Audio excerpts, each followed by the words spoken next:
Okay, we're done. That was good. That was it. Not going to top that. Good luck trying. No. What none of you is going to top, though, these storytellers, is the title. That Bubby and the Boy Chick, as the if you look in your program, these stories all have a title. Bubby and the Boy Chick is the sitcom I want to see get made. And I think it stars Tova Feldshuh as Bubby.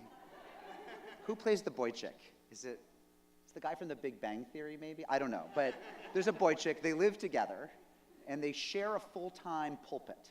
And that's what it is. They share a pulpit. I think we can work on this, but this is just my first idea. By the end of the night, we'll have sorted it all out. Rabbi Tiferet Berenbaum is the spiritual leader of, are you still? Do you have some time left as spiritual leader? She has like a month left. You're catching her in her waning days as the spiritual leader of Temple Har Zion in Mount Holly, New Jersey. Not for long, right? Soon by you, as they say. She's returning to the greater Boston area, where she will be the director of congregational learning at Temple Beth Zion in Brookline.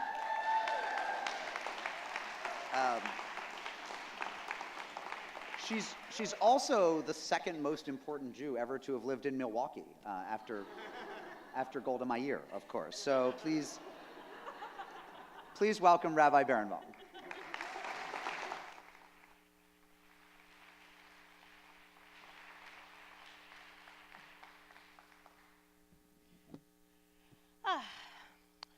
Well, I was truly blessed to have, I'm going to stand out here because I move a lot. Sorry for moving stuff. I was truly blessed to have so many wonderful and thoughtful rabbis and teachers while I was at Hebrew College. But I want to dedicate this story to my teacher, Rabbi Eben Leder, who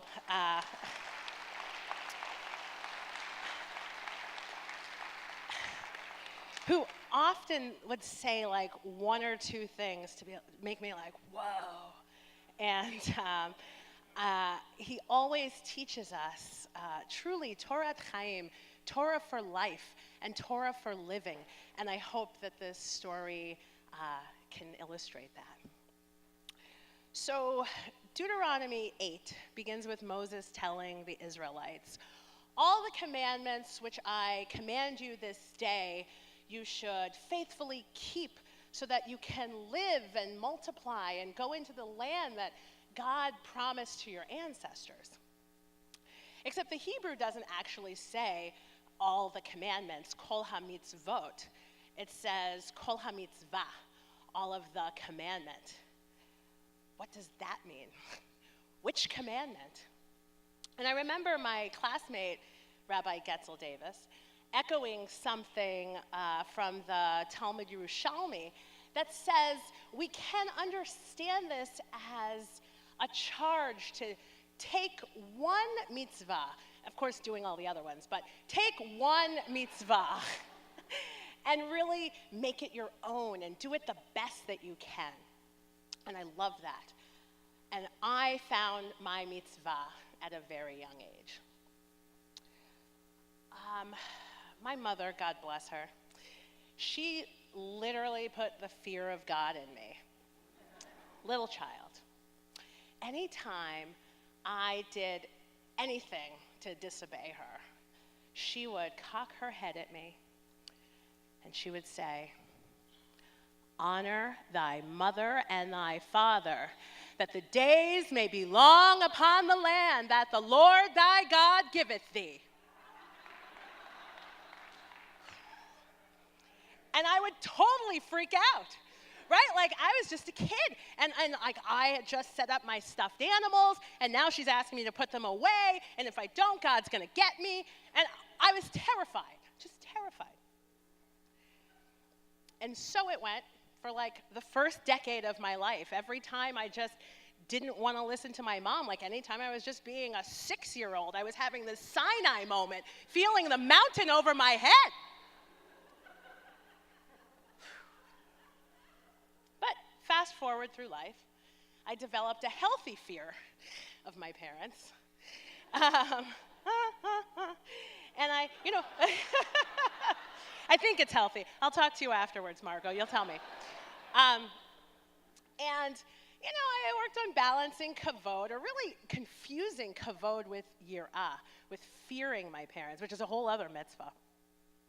But I worked it out and made my way back to the side of kavod, to honoring my parents and doing the things that kids do, like playing varsity sports and getting awards and making honor roll and good school and all that stuff. And it brought honor to my parents because they were able to kvel and they could tell their friends and our family, and it was pretty good. Rabbinical school occupied the third decade of my life, pretty much, which was a really wonderful thing. And sometime in my time at Hebrew College, Eben's father passed away. May his memory continue to be a blessing. And after he came back from Israel, we all gathered in the Beit Midrash, either for community time or after davening. And he told us a wonderful story in honor of and about his father.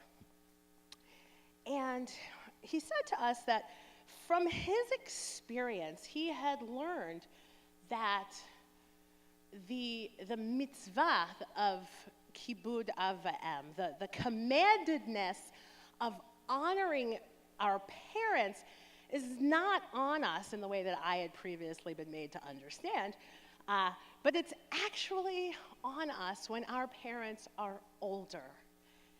And that the kavod, the honor, is in their dignity. And this was such a revelatory moment for me. I mean, I started thinking about my own parents, and we all know our parents are gonna die, right? Eventually, sometime in the future, except when it's in the present. And I started thinking about how much my parents had changed from when I was a child, that perspective that I had about them.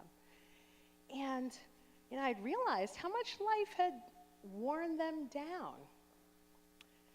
My dad was getting sick more often. My mom was sick. And then I realized that this mitzvah of kibud av va'em, of maintaining my parents' dignity, that was my mitzvah. And in that moment, I was able to step in to this role as an adult child and accept it with both hands open, not with a mountain over my head, not out of duress, but out of love for my parents and love for God. The fourth decade of my life has been about being a congregational rabbi. The clock is ticking on that one. But I have shared this understanding about maintaining the dignity of our parents in their later years with a number of congregants who have told me how meaningful this perspective has been for them. It has helped me to help others ground end-of-life decisions in Torah. I had a congregant come to me early last year, and their father was really struggling at the end of his very long life. And the kid was trying to figure out, is it time? And through our conversation, we talked, and they too came to understand that, I didn't have an answer for them, but it's a question of dignity and maintaining their parents' dignity. And also, this teaching has helped people whose parents have just become cantankerous in their later years.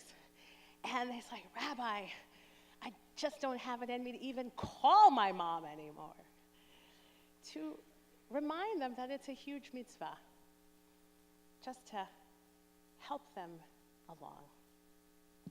But I think this teaching has been most meaningful for people who don't have good relationships with their parents. and to understand that the Torah isn't commanding them to love their parents. It's not even commanding them to like their parents, but to maintain for their dignity. And for some people, this needs to be done from afar.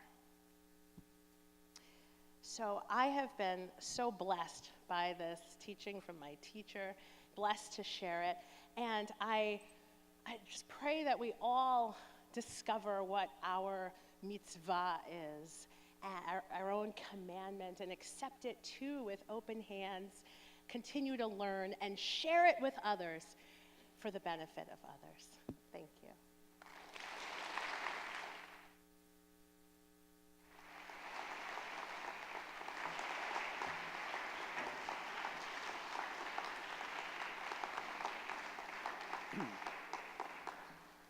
Rabbi Berenbaum, is your mother still, is she still alive? Could I hire her to come terrify my kids? Because it doesn't work when I try to, when I quote that commitment to my kids, they say, but Dad, you wear seersucker. And so they don't listen to me. But I think if your mom came with that whole, like the several verses, that's how to do it. I'm gonna try that.